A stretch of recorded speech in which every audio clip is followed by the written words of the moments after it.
I have a strategy that I've back tested on multiple situations or multiple scenarios, multiple time frames, or multiple market dynamics. And with that in mind, I just want to share with you three important key things about my way of taking of taking a trade.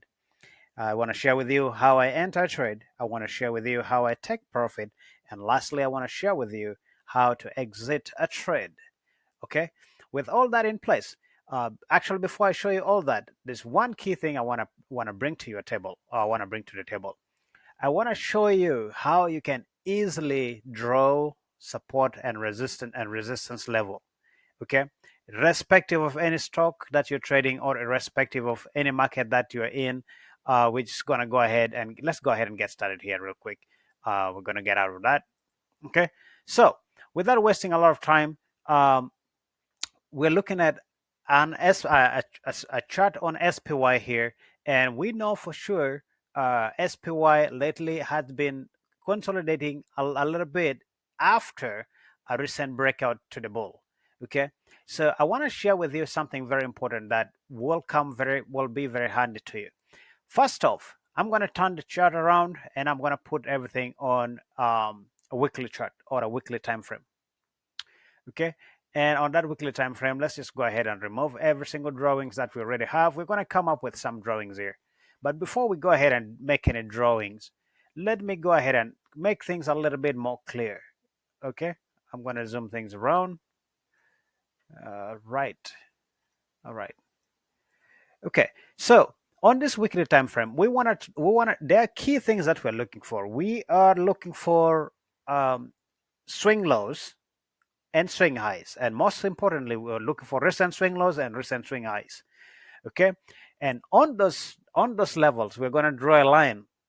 Okay, because we're using a longer time frame, we're just going to draw a line for now. But if we're using a shorter time frame that we normally trade on, it's best. I prefer to draw a zone. By drawing a zone, it would be something like this. For example, we grab this wick within this level, we draw a zone. Okay, expecting the price to come and hug that zone. That is how we would draw a zone. We will do that on a shorter time frame moving forward once we have narrowed down things. So to begin with, on this longer time frame, what we want to do is we're going to go ahead and identify the most recent swing high. And here, the most recent swing high happened to be just right up here. Okay, we're going to put a line right above that recent swing high. And actually, we're going to paint that line red because for now, that is acting as our current resistance level. Okay, let's paint it red.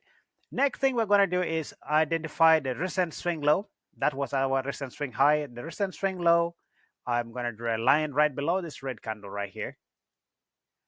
And that actually, I'm going to paint it. Not actually, that's not our recent swing low. Let's put it right below this white candle right here. Okay, and I'm going to paint that one. Let's paint that one green. Let's paint that one green. Okay, and then the next thing that we're going to do is let's go down one more step or a few more. Currently SPY is trading at around 567. This level is 539. It's unlikely that we will drop that low, but let's put this right here and we're going to paint that orange for now. Okay, and then let's add one more orange, and then we'll break down into a shorter time frame, and you should be able to see what this looks like on a shorter time frame.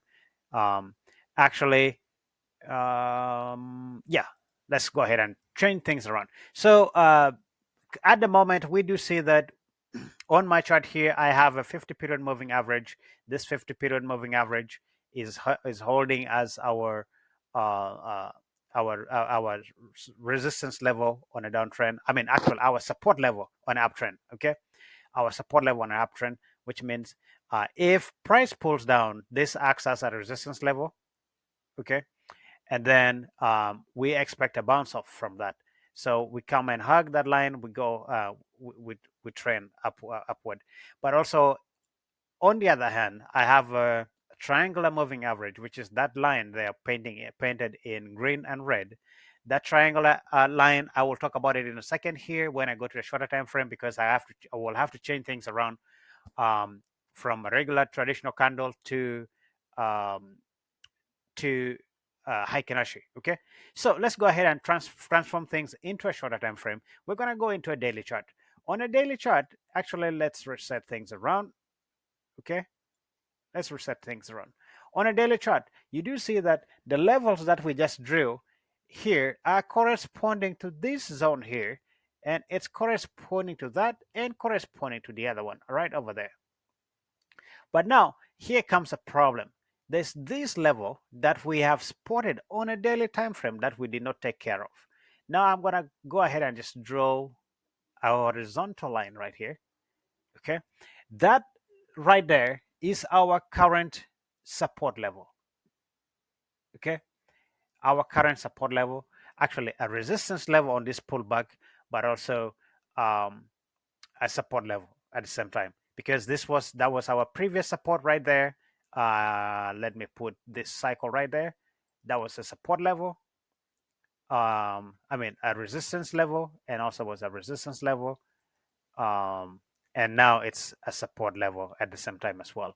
So we have that zone, which is the only thing that we missed from our previous drawing. Now, if we move things around, okay, if we move things around from this current level to a shorter time frame, 4 hours down, in 4 hours down, we will see that the levels that we have drawn here are still currently clear. They are still clear, okay? And because they're still clear, we might not actually need to draw any more lines here. And if it go down from 4 hours to 1 hour, let's go down to 1 hour chart. Okay, on a 1 hour chart, yeah, now things start getting a lot better. We see that we would need to make adjustment on this green line as an example to make sure that it's closely touching or closely hugging all the lines. And we do see that this is sitting right where we expect it to be. And we do have that, and we do have this right here. Okay, so on a 4 hour, I mean, on a 1 hour chart, on a 1H, we do have a strong level of support and resistance. And then let's go a little bit further down. And then after this, we'll talk about how I would make a trade here. Okay, let's go back to a 30-minute chart, actually, right there. On a 30-minute chart, we do see things are consolidating. We are in a sideways market. We are in a sideways market in such a way that we are consolidating in between this line. Let's make it a little thicker. And that resistance line up there. Let's also make this a little thicker. Okay. We are in a sideways market. Okay. In this sideways market, really, you're waiting for a pullback on either direction. For example, we gapped up on the first day here, right here. We gapped up right here, and after gapping up, we kind of hugged that resistance level over there, and then we had a pullback to the 50 MA, 50 period moving average, and then we just, despite everything, we stayed above the 50 period moving average, and not until when we crossed that on September 30th, okay, that's when we retested that resistance level up there, and then I had a pullback which broke below the 50 period moving average, and we hugged the most the previous resistance level, which acted as our support level. Okay, so we checked that, and we had a little bit of pullback over there. So it's been oscillating back and forth. So the way I do normally trade here, and let me get back to a time frame that I normally trade on, since we have taken a look at those longer time frames for a long time now. So the way I normally trade is that let me go back to a 7-minute chart. Okay, on a 7-minute chart, I have this triangular moving average, or TMA. The way this TMA works is either direction. TMA, if you haven't read about, or if you don't know about triangular moving average, it's a kind of a moving average that smooths out signals, just like the indicator type. Just like the candle type, the Heikinashi would just like Heikinashi would do.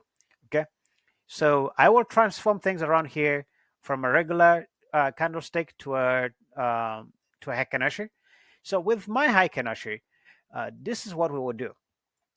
On a high Kanashi, if we are trading a chart like this, we are waiting for, with this setup actually, we are waiting for, first of all, on this sub chart, okay, volume, where the volume is turning to be bearish, we would see that.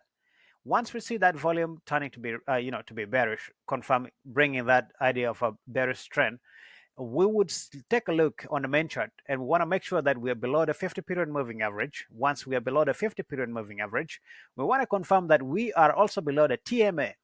But more importantly, we're looking for one thing only, one thing, and that one thing is that orange candle. Okay. Once we see that orange candle, we go ahead and take the trade, and we take the trade on a put option, or we take the trade on a short. The other way around, for a call option or for a call position, it's the opposite. Okay, to buy a call, you want to do, what you want to do is you want to make sure that you are within the red.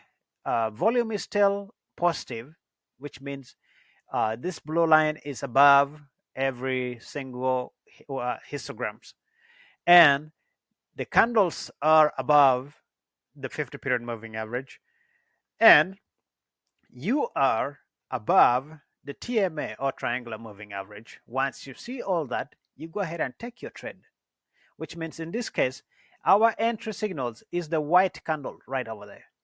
White candles are our entries. Once we see those, we take trades. Okay. And that just repeats itself, just like that. Those repeats itself.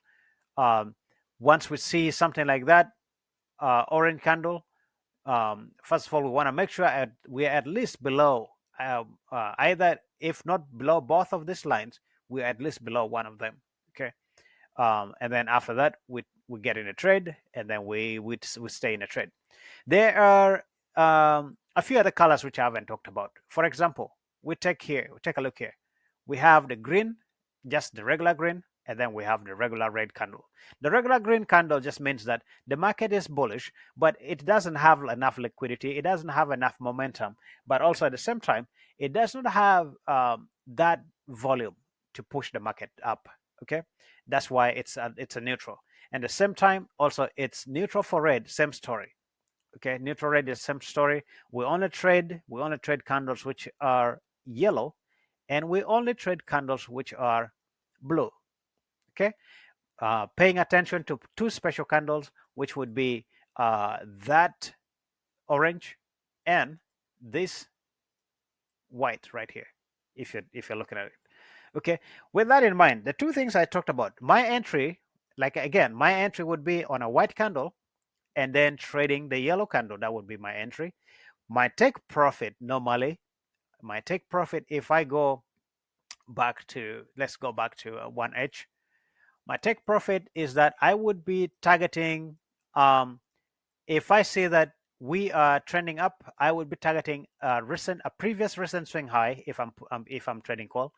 The previous recent swing high. In this case, if we take a look at the intraday, this one right here, if I'd entered a trade, for example, if I'd entered a trade right here, let me cycle that right here. If I'd entered on this trade right here, I would be targeting the previous swing high, which the previous swing high would be right here. That would be my take profit.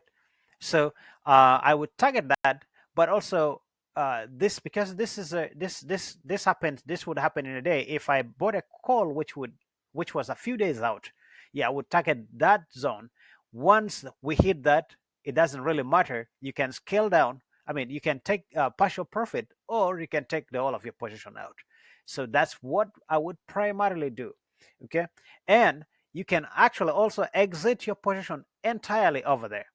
But trading a high Kanashi candle for a longer trade, you wanna pay attention to a doji candle. Once you see a doji candle, you probably want to get out of the trade, because dojis here are not like dojis on a regular candles, because doji here indicates that the market is in a reversal, meaning that um, it's about to make a different turn.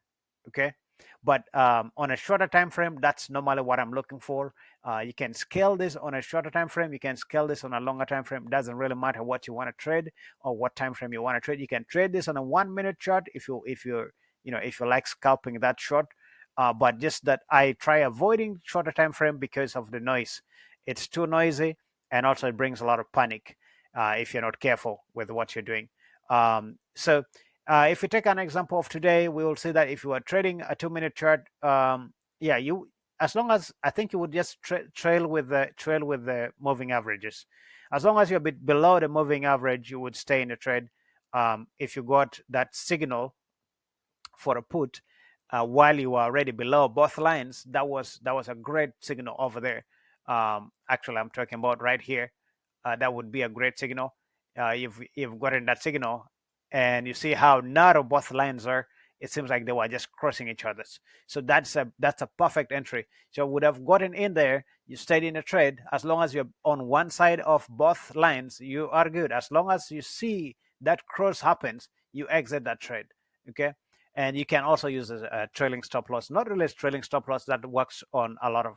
I mean, stop loss normally works, but you want to be actively monitoring your trade, not like relying on a stop loss. You can manually um, adjust your stop loss, or you can have it automatically follow the trend. Okay, one or two, or one or the other, you would still be profitable in the trade. But yeah, with all that in mind, this whole thing, just know where the current resistance level is on a market. And if we take a look at this, I mean, resistance and support and resistance level. And if we take a look at this on a wider time frame, 4 hour chart as an example. If you're trading 4 hour chart as a long position trader, you wanna pay attention to this kind of thing. You pay attention where you're getting your signal. And the best way you can pay attention here is by setting up your alerts. Set up the alerts in such a way that if you cross on either side of, say, triangular moving average, um, you take position. Of course, you would get in and check and see if the previous trend has been in the direction that would allow you.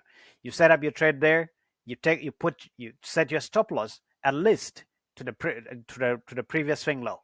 Okay, and then you stay in that trade. And once you get green, you can move your stop loss to break even, or a little bit below. I mean, a little bit above that price that you bought at, so that you are not losing a lot. But or if the market decide to reverse. Okay, so things like that, this will keep you in the trade, and that will keep you green most of the time. Okay, that's just pretty much how I would play some of these games.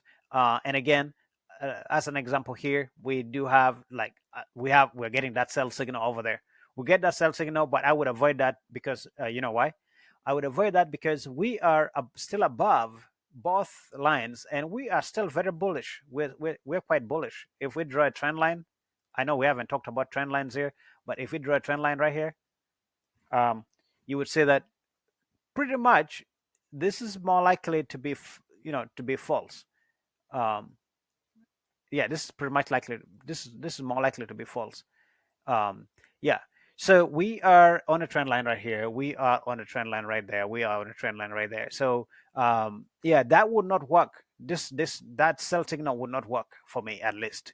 I would wait for that clear breakout below that TMA, and then I would take that trade if I have to, if it doesn't break below that blue line or moving average right away. Okay. With all that in mind, smash that like button and subscribe if you haven't yet. Check back for more free contents and educational contents that will just boost your knowledge on trading and boost your knowledge on technical analysis, so that you're making that consistent gains with your trading.